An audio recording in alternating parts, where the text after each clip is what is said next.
Well, imagine that this Little League team, this Little League in your hometown is struggling for funds.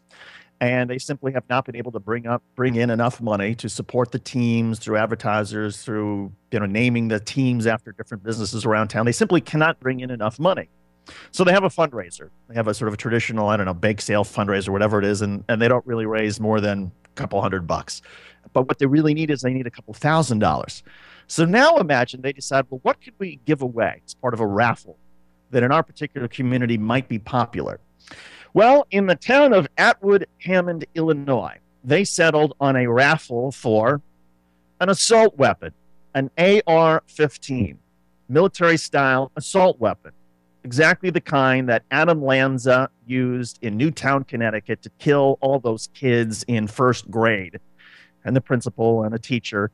This was the style weapon that they used in Newtown, Connecticut. And yet, in Illinois, in Atwood, Hammond, it is going to bring in, they've gotten so many people buying raffle tickets that they're estimated that they're going to make at least $10,000 for the Little League by selling this weapon, by raffling off this weapon. Here is the Little League commissioner of Atwood, Hammond, Illinois, Steve McLean, talking about whether this is such a good role model that parents are sending to children.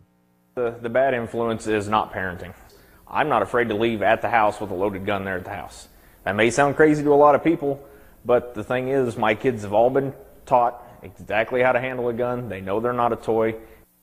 Great. So the Little League commissioner in Atwood, Illinois, is also a firearms enthusiast who leaves loaded weapons around the house. Wonderful.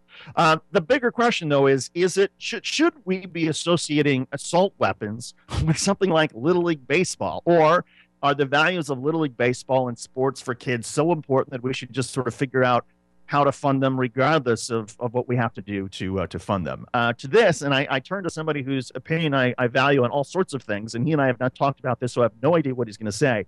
But our own board operator, Rich Webster, graduate of Georgetown University, smart guy, sensible man. Rich Webster, what do you make of this, and where do you come down on this? Well, David, I can tell you right off the bat, the first thing, and I've actually talked about this story on another show that I produce, this has nothing to do with Little League Baseball, first of all. That is very, very clear to me. The company that's sponsoring this raffle has been in the news for other similar kind of publicity stunts, and it has been doing wonders for their income ever since the gun legislation kind of hit the scene after Newtown, especially. And we've seen businesses all over the country offering deals like this. There's a pizza shop in Virginia which was offering a discount to people who came in with their concealed carry gun, and you would get 10% off your pizza, which is not a great deal, but people love showing off their guns, from what I understand. So, I really think this has nothing to do with Little League Baseball.